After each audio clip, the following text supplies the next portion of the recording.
அன்பு நெஞ்சங்களுக்கு அன்பான வணக்கங்கள். கமெண்ட்ல நிறைய பேர் கேக்குறீங்க, சார் எந்த மார்க் எந்த ரேங்க்ல இருந்தா ரொம்ப சேஃப் ரேங்க் சார் அப்படின்னு நிறைய பேர் கேக்குறீங்க. பொதுவா ஒரு விஷயம், ஒரு விழிப்புணர்வுக்காக ஒரு விஷயம் சொல்றேன். அதாவது நேற்றுக்கு முந்தின நாள் எத்தனை ஸ்டூடெண்ட்ஸ் நம்மகிட்ட இன்ஃபர்மேஷன் கொடுத்து, சார் இந்த ரேங்க்ல இருந்தா எனக்கு இந்த மார்க் கிடைச்சிருக்கு, இந்த சீட் கிடைச்சிருக்கு அப்படின்ற மாதிரி நேற்றுக்கு சொல்லிட்டு இருந்தாங்க. பொதுவா ஒரு விஷயத்தை புரிந்து கொள்ளுங்கள்.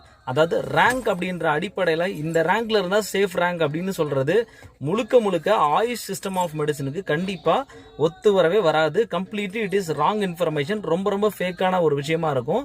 ரொம்ப மிஸ்லீடிங்கான இன்ஃபர்மேஷன் அப்படின்றத சொல்லுவேன். ஏன் அப்படின்னா, இப்போ ஒரு எம்பிபிஎஸ் அப்படின்ற ஒரு விஷயத்தை நீங்க வந்து பாக்குறீங்க.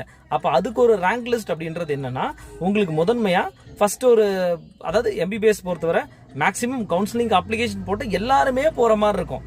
இதே ஆயுஷ் அப்படின்ற மாதிரி அடுத்த செக்டார் வர்றப்போ ஆயுஷ்க்கும் உங்களோட எம்பிபிஎஸ்க்கு நடுவுல அக்ரி இருக்கு, பிடிஎஸ் இருக்கு, சம்டைம்ஸ் அதுவே வேண்டாம் பிடெக் போறவங்க இருப்பாங்க, பயோடெக்னாலஜி போறவங்க, பிஃபார்ம் இருப்பாங்க, வெட்டினரி இருக்கு. இப்படி எத்தனை பேர் எங்கெங்கெல்லாம் போறாங்கலாம் தெரியாது. ஸோ அப்போ இத்தனை நடுவில் பர்சன்ஸ் போன பிறகுதான் ஆயுஷ் அப்படின்ற கேட்டகரிக்கு வருவாங்க.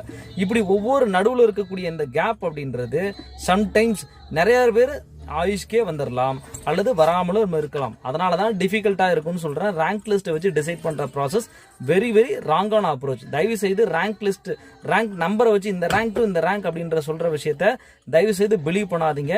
இட் இஸ் வெரி ராங் அப்படின்றத சொல்றேன். தயவு செய்து கட் ஆஃப் பாருங்க. அதுவும் ப்ராப்பரா யாராவது சொல்றாங்கன்னா அது வந்து பண்றது நல்லது.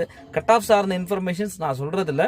ஏன்னா அதுவுமே ஒரு ப்ரெடிக்ஷன்ஸ் தான். கன்ஃபர்மேஷனா நம்ம வந்து சொல்லக்கூடிய விஷயம் கிடையாது, ப்ரெடிக்ஷன் தான். தயவு செய்து அதையும் பிலீவ் பண்ண வேண்டாம். அப்ளிகேஷன் போடுங்க, ஸ்டெப் பை ஸ்டெப் மூவ் ஆகுங்க. நீங்க இதுதான் படிக்கணும்னு நினைக்கிறீங்கன்னா டெஃபினட்டா கண்டிப்பா உள்ள வந்து அச்சீவ் பண்ணி சீட் எடுங்க அப்படின்ற விழிப்புணர்வை தெரிவித்துக் கொள்கிறேன். அடுத்த ஒரு வீடியோல சந்திப்போம். வேற ஏதாவது சந்தேகம் இருந்தால் கமெண்ட்ல ஷேர் பண்ணுங்க. இன்னொரு வீடியோல சந்திப்போம். நன்றி, வணக்கம். சப்ஸ்கிரைப் பண்ணாதவங்க சப்ஸ்கிரைப் பண்ணிக்கங்க.